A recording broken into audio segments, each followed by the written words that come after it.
the reason I'm teaching this class, or giving you this talk this morning, is that for the last several years, I've been teaching about Jim Crow and civil rights at the Osher Lifelong Institute at University of Alabama, Huntsville. That's a volunteer program for what we call seasoned learners.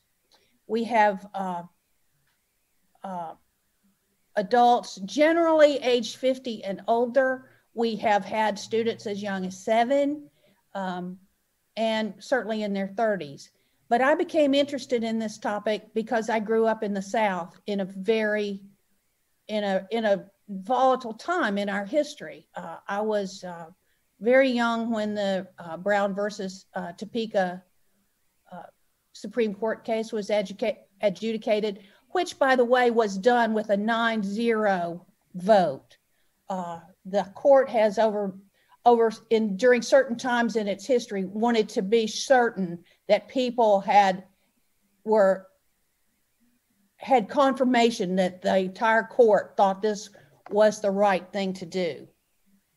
So I just wanted, and for a long time, I had this kind of white guilt thing about teaching these classes because I always thought that there should be a person of color teaching these classes, but that wasn't how it worked. And so I was telling this to a woman from Mississippi several years ago, and she said, she let me know that she put her arm around me, and I told her how uncomfortable I was with teaching this because I was a white woman. And she put her arm around me and she said to me, and this is for all of us, honey, it is your history too. And I was very grateful for that. I mean, she was a woman of color, and I felt that I then had permission to go forward with this because it was such a passion of mine to teach this. But I couldn't, I had always felt a little inadequate being the lightest person in the room. Well, not always. Sometimes there was no one darker than I in the room. But I just wanted to let you know that's where that was going.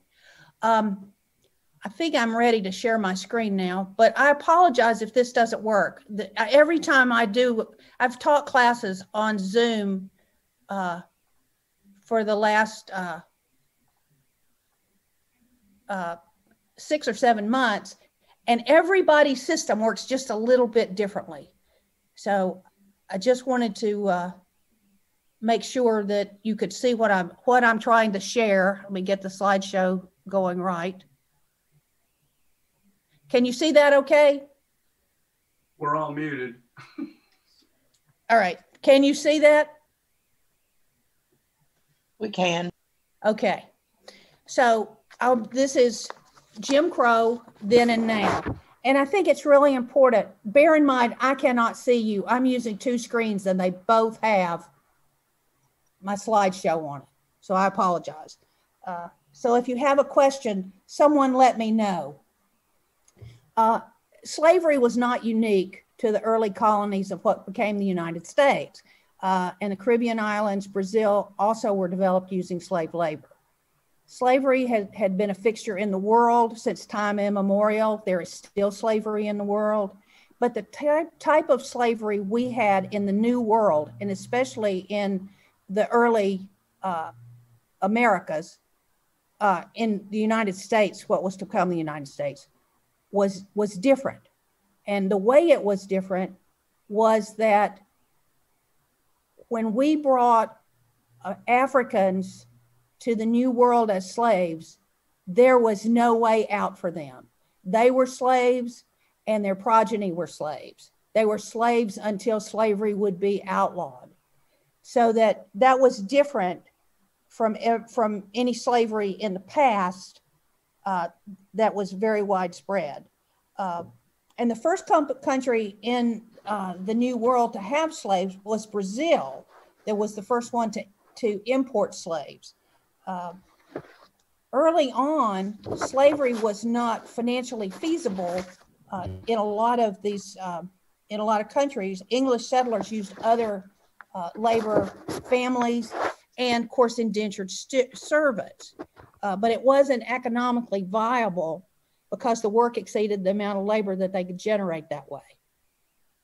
And a lot of, in some areas, they used indigenous people, but those natives had this pesky habit of dying off after coming in contact with Europeans whose pathogens basically annihilated them. So you had the white and indentured servants, and this was utilized by the English. Jobless white people from England and other places would come to the New World, work for a defined period of time, and then they eventually received land of their own. But over time, available land became more scarce. Situation back in England improved, and there were fewer indentured servants available. And then they also had the problem that these indentured servants, they began to resent their role in the New World. They wanted to experience the opportunities that the landowning class had. So that was how we came in 1619 to begin importing slaves to the New World. So we've talked about slavery, and I have some slides. I apologize, kind of. I think it's important that we see what slavery looked like, but some of the slides I have today, not only about slavery, but others are unpleasant slides. But it's part of our history. In order to understand Jim Crow, we have to understand that these slaves who were brought to the plantation culture in the New World were never seen as human beings. They were always property. When the slave ships went to Africa to get the slave labor, they were naked. They picked them out based on their physical abilities. The stronger they looked, the more likely they were to be chosen as slaves.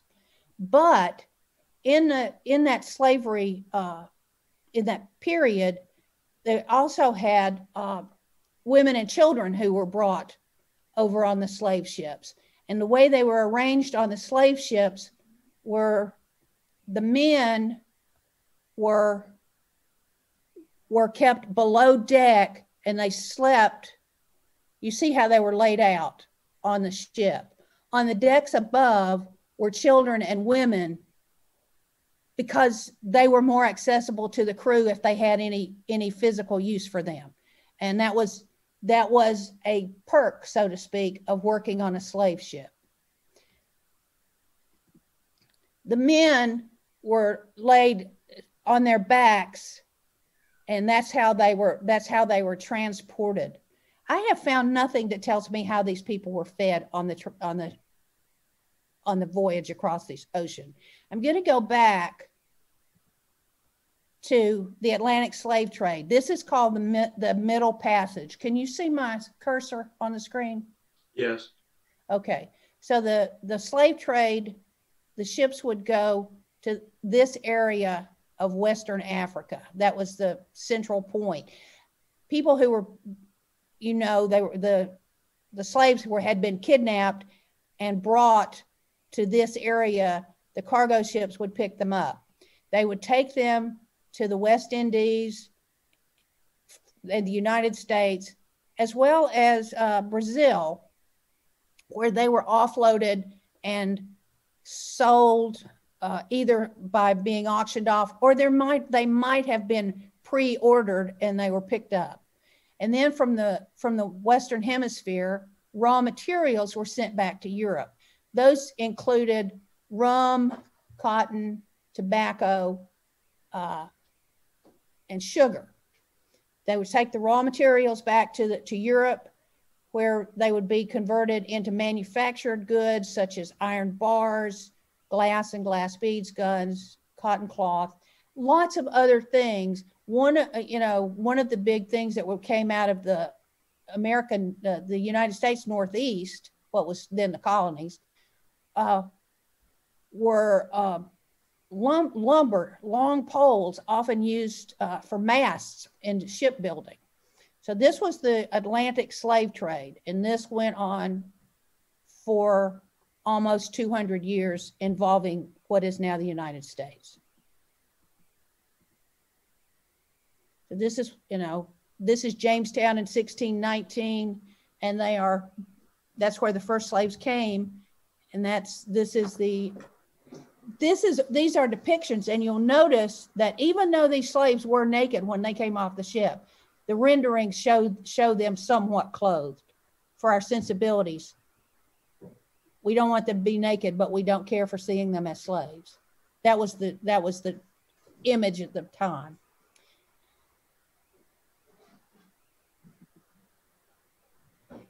Well, the end of slavery officially came with the Emancipation Proclamation. In January 1st, 1808, the slave trade was banned in the United States.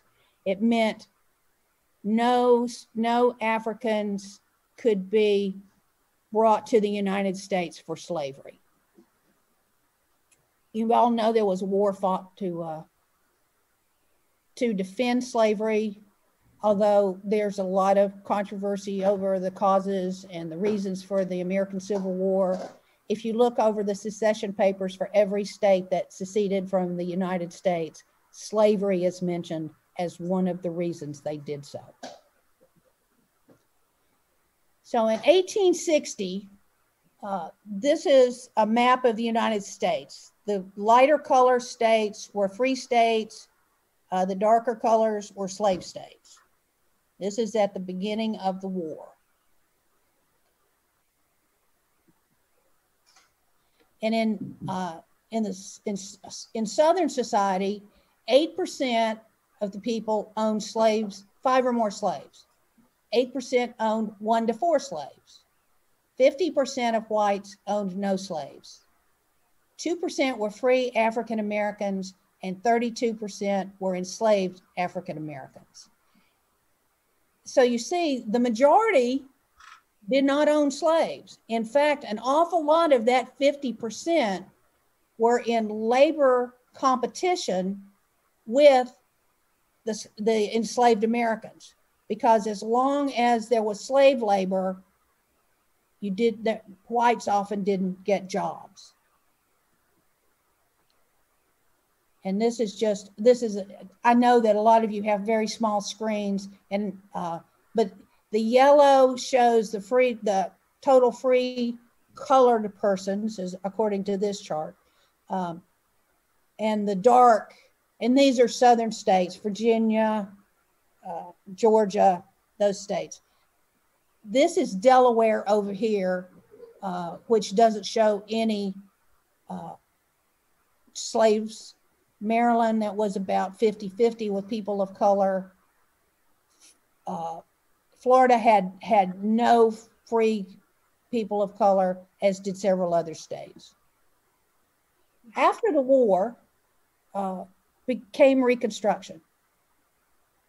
Nobody really knows what Lincoln's plan for Reconstruction might have been. And Andrew Johnson became president. You all know, or most of you know from your Tennessee history, if you were educated in Tennessee history, he was from East Tennessee. And Andrew Johnson was chosen as Lincoln's running mate because he was from the South. He was the only Southern U.S. senator from a state that seceded who did not leave the Senate when his state seceded from the Union. He remained in the Senate. And people thought because he was a Southerner, he would help hold the Union together. And it was known that he was an anti-plantation Southerner. What wasn't as well known was that he also hated people of color. So the 13th Amendment in slavery establishes the Freedmen's Bureau. And as time went on, things changed. The U.S. Constitution from the very beginning protected slavery until the end of the Civil War. 3 generations of Americans suffered from slavery and 3 generations profited until the Constitutional Amendment.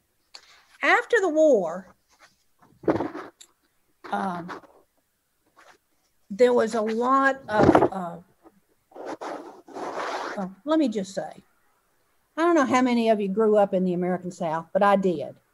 And I've always had, it's been a continuing source of amazement and consternation. So much of what I was taught about Southern history and American history, and not just about this topic, were lies and misinformation. I don't think a lot of it was on purpose. I think that the women, and they were women, every history teacher I had until I went to college, I believe they thought what they were teaching me was true. It's just that over time we have found that it was not. What I was taught, that everyone not Southern involved in Reconstruction was evil, bad intentioned, a thief, and a liar. Everyone. We had terms of carpetbaggers, who were people who came from the North, whose purpose was to help integrate former slaves into the culture, into the fabric of the nation, and into our political process. Not every one of them was high intention. Some of them came from money. And then you had what we called scalawags, and they were Southerners who also went along with this well-intentioned program to integrate former slaves into the country. But there were resistors, noble resistors, because they considered this a second war on the South, this Reconstruction program. And a lot of them, well, there were 6 in Tennessee, who founded this organization, purportedly a fraternal social club on Christmas Eve, 1865, over in Pulaski, Tennessee. I was always taught this was started as a fraternal organization, but it was formed by 6 former officers of the Confederate Army. They had, and it was, when they started off, they called themselves the Ku Klux Klan. They had ludicrous initiations. They loved to baffle the public, and they wanted to just entertain their members at some point, whether from the very beginning or later, in 1867, there was a dramatic shift in their purpose. Because they had mysticism and they had gained power socially, they came to believe they had a serious purpose. And they didn't have any structure beyond their local activity, but there were replica groups that were formed across the South who took their name and their methods. And Klan groups became an insurgency promoting resistance to the Reconstruction and promotion of white supremacy. Nathan Bedford Forrest is believed to have been the first Grand Wizard of the KKK. Although he testified in front of Congress in 1871, he had no association with the actions they took once they became radicalized. He ordered the Klan disbanded in 1869, and to some degree he was successful. And by 1872, the U.S. government had broken the Klan's power. But there were other groups. In other chapters of the KKK, they expanded violence to include Jews, Catholics, prohibitionists, and immigrants. And there's you can read more about the KKK. 1915 film Birth of a Nation glorified that. And that was a movie I had never seen, and I thought for years that I should see it until I knew what it was about. But it was about the first Klan. And then there were other organizations. So I'm going to skip through that. It's a lot of backstory, but that's where we get to, and Reconstruction ends with the Compromise of 1877. This is going to seem to be a little bit of a foretelling, but history repeats itself. In 1876, Rutherford B. Hayes and Samuel Tilden were in a contentious battle for electoral votes. On election day, it seemed the Democratic candidate, Tilden, had won. By midnight, he had 184 of the 185 electoral votes he needed, and he led the popular vote by 250,000. The Republicans would refuse to accept defeat and accused the Democratic supporters of intimidating and bribing African Americans into not voting. Because so especially in 3 southern states, Florida, Louisiana, and South Carolina. These were the last states that had Republican governments. Remember, at that time, the Republicans were the force behind Reconstruction. So Congress stepped in to resolve the dispute, and guess what? They formed an electoral commission, had 5 senators, 5 representatives, and 5 Supreme Court justices. 5 Democrats, 5 Republicans, and 5 justices. 7 Democrats, 7 Republicans, 1 independent who was a Supreme Court Justice, David Davis, and he refused to serve. So a moderate Republican justice was chosen to replace him. While they were debating how to handle this, Hayes's Republican allies met in secret with moderate Southern Democrats. And at the Wormley Hotel in Washington, D.C., the Democrats agreed to accept a Hayes victory, which meant they would throw their electoral votes to Hayes, and that they would respect the civil and political rights of African Americans on the condition that the Republicans would withdraw all federal troops from the South, which would consolidate Democratic control of the region. And Hayes also had to agree to name a Southerner to his cabinet. His concession to that was the Postmaster General.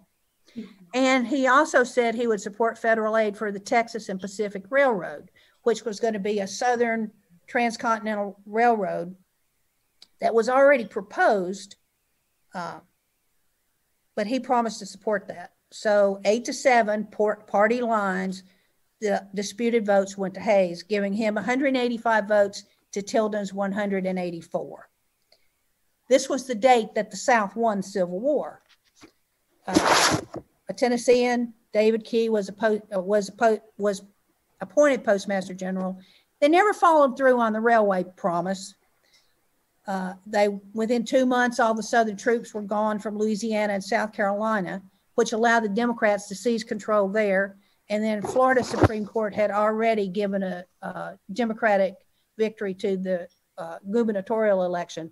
So now the Democrats held power in all the Southern states. So the compromise ended Reconstruction, and the promises, to protect civil and political rights were abandoned. Federal interference in Southern affairs was gone. And so there was widespread disenfranchisement of Black voters. In fact, I live in Alabama. In 1901, our state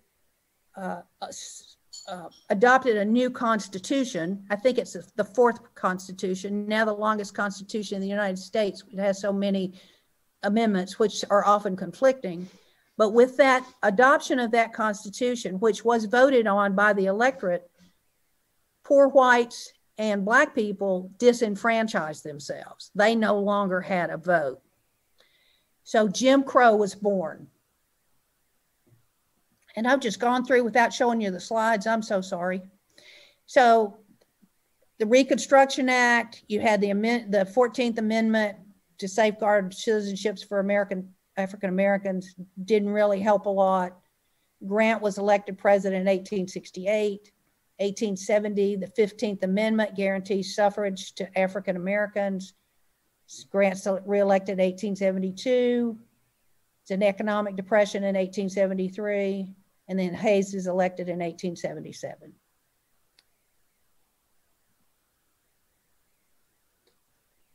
So these are depictions of the agreement for the Compromise of 1877. You see the KKK and the White League. There were councils all over the South, white councils, White League, Knights of the Chameleon, or the White Camellia, all these kinds of things that were united in oppressing and often killing African Americans. Then you have Jim Crow.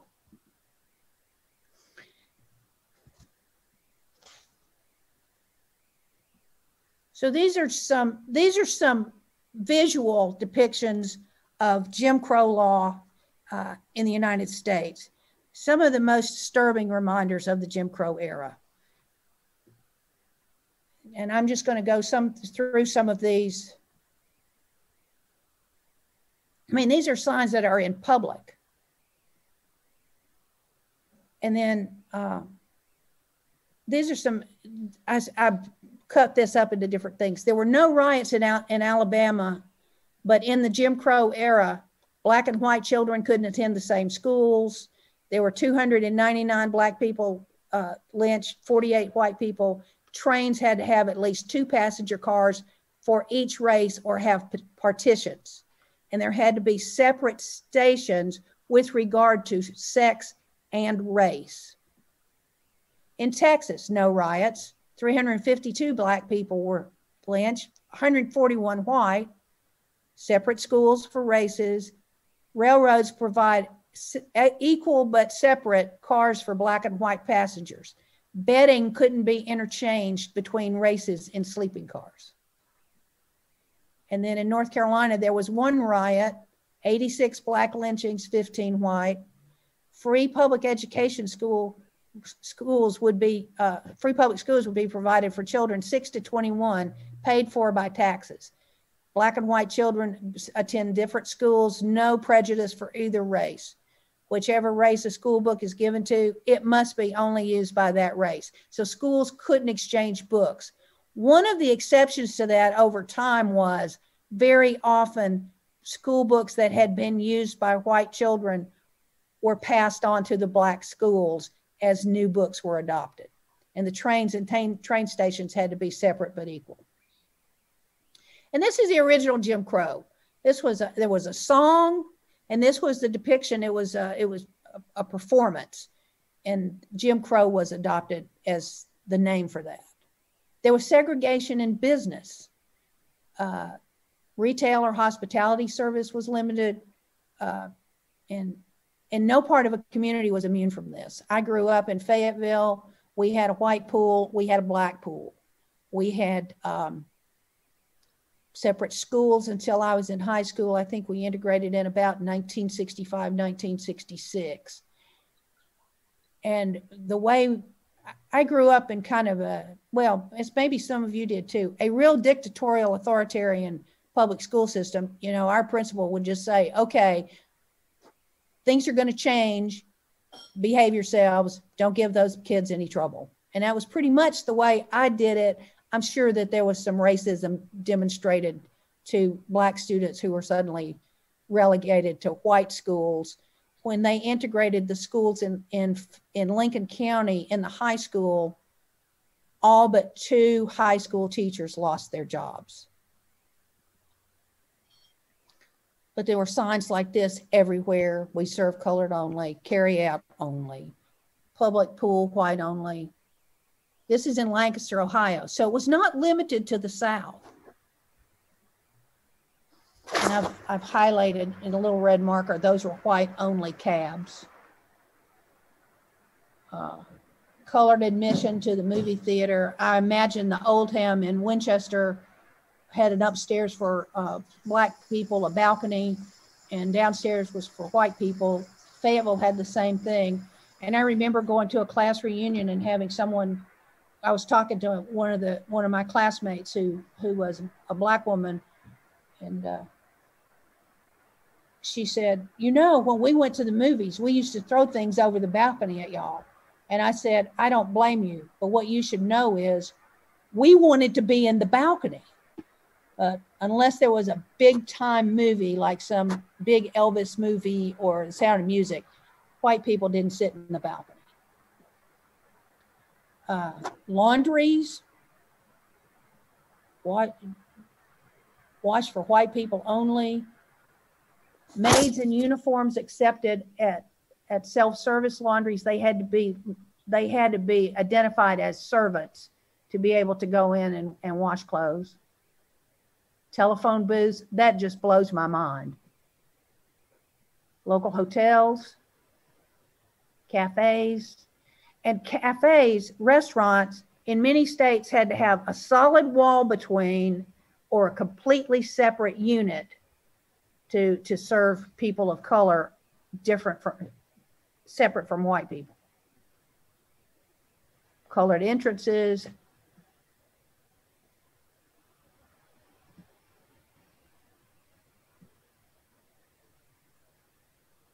I have to tell you, colored dining room, that looks like that's also the restrooms. And so what happened was, because of the severe limits to service for Black people and employment restrictions, because some places said they only hired white people, a lot of times kitchen help or dry cleaners help, laundry help out of the view of the public would be people of color. But nobody you could see from doing business was a Black person. So Black people had to start their own businesses. And Victor Hugo Green, you've all now heard of the Green Book. I have some replica copies of them. Was a guidebook for African-American travelers, because there were places they could not stop. There were certain hotels that were operated for Black travelers, gas stations. There's stories of early integrated athletic teams who would be going on buses, and they would stop to go to the bathroom while they were filling up the bus with fuel, and Black players would not be allowed to use the bathroom. And Mr. Green wrote this: no travel guide is ever perfect with the changing conditions, not only in the world, but also in the United States. The listings contained in this guide are given to you just as given to us from its source. There's a possibility that the address might be a few numbers out of the way, or the business has moved, so that by the time you receive your guide, start to use it, you may find discrepancies. This is due to the fact from the time that the guide goes to press until you get it, a few months have passed and many changes have taken place in the business world. This we cannot help, and we don't want you to get the idea that this guide is of no value. We try to have it as correct as possible. Each year, these listings are checked before we go to press. And if you look at a copy of the Green Book, most states are mentioned. There's a place in Colorado. There were, obviously Tennessee. There are California listings. So just to know, it was not just in the South that these separate facilities were located.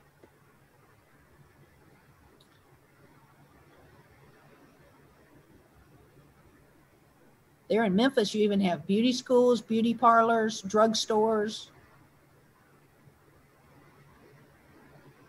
And then there were separate theaters, movie theaters, separate, and we all know separate nightclubs and other places of entertainment. Right now, we still have the most segregated thing in America going on. White people at white churches, brown and Black people at other churches, and we've begun to have some integration of churches, but probably not nearly enough. But it's a very difficult thing to do. Bars and the hotel.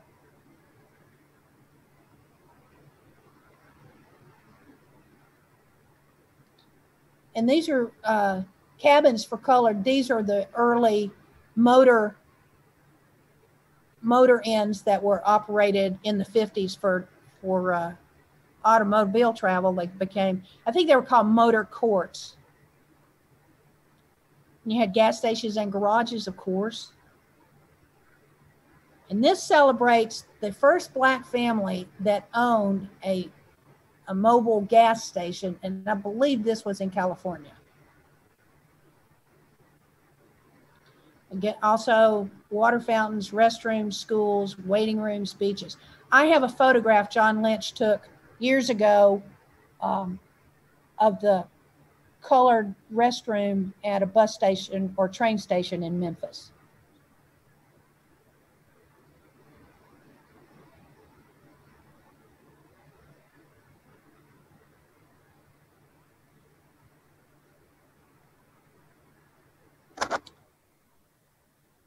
There were overt acts of racism, certainly propaganda that black men were a threat to white womanhood. That has been a lynching excuse from the time lynching has existed here. Fear mongering, bullying, mob violence. I mean, voter intimidation. Lynching is probably one of the most horrific things that we have in our history post-Civil War. And there was a series of postcards you could subscribe to, and they would take photographs of these and send you your copy of the postcard. This one, when I picked out this slide, I didn't realize I would ever be talking to a congregation of Unitarians. But this one was sent to Reverend John H. Holmes, pastor of the Unitarian Church in New York City. I would say there could be more than one reason that he was getting these postcards, but I thought it was fascinating that this was an example. You had white people striking against civil rights movement in the 60s. And in 1930, blacks and whites protested unemployment. They're marching together. But then often they were at odds.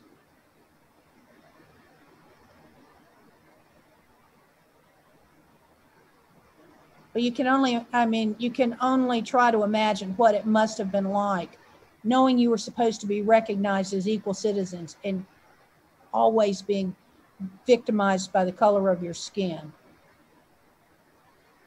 I think a lot of you lived through the lunch counter demonstrations, the civil rights era of the 1960s. Some of us thought maybe that was the end of racism. Obviously, we were wrong. I walked across the Edmund Pettus Bridge about 3 years ago. I've never been anywhere I felt that I belonged less than right there on that bridge. It is hallowed ground.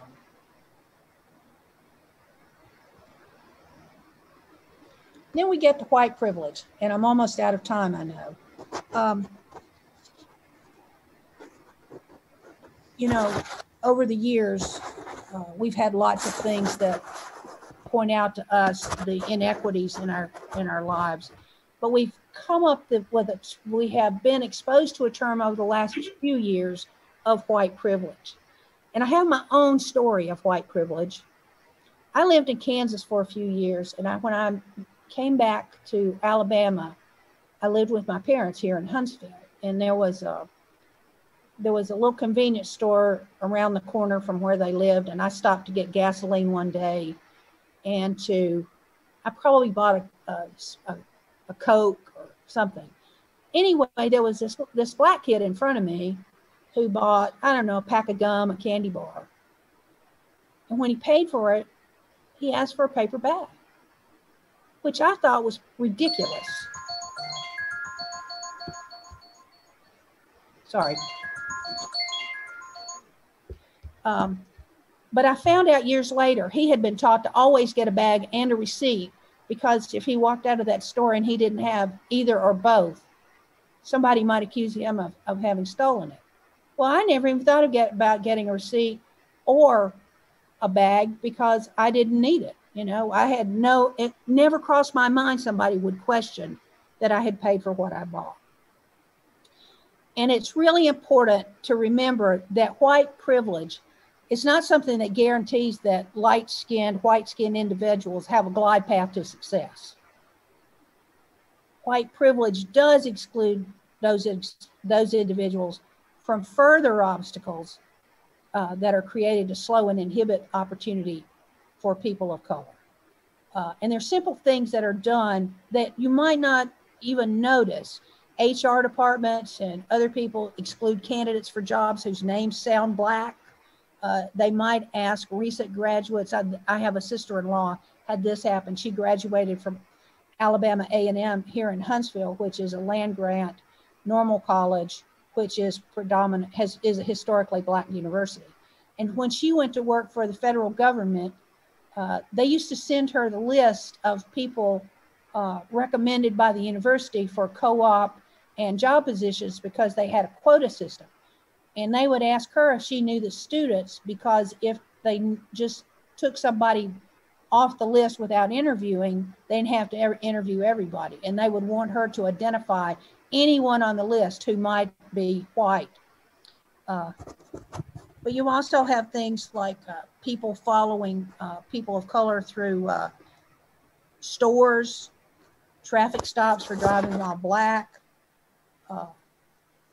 remarks about, well, I don't know if that he or she would fit into our working group, not sure he would or she would mesh with our corporate culture. And so that brings me pretty much to the end of what I wanted to tell you about today. But I wanted to say that, of course, racial discrimination doesn't just apply to African Americans. It also, a lot of areas had the same kinds of, and have the same kinds of prejudicial treatment for members of the First Nations, the Native Americans, Asians. When the internment camp in Arkansas was shut down after World War II, there were about 7 Japanese children whose families had decided to stay in Arkansas. And there was a great deal of conversation about whether those children were going to go to the Black school or the white school. And it was determined by a white woman who came in with her pearls and her gloves and dressed, you know, in her best clothes. And she just said, they're going to the white school. Forever changed those children's lives by deciding that those Asian children would be educated in the white school.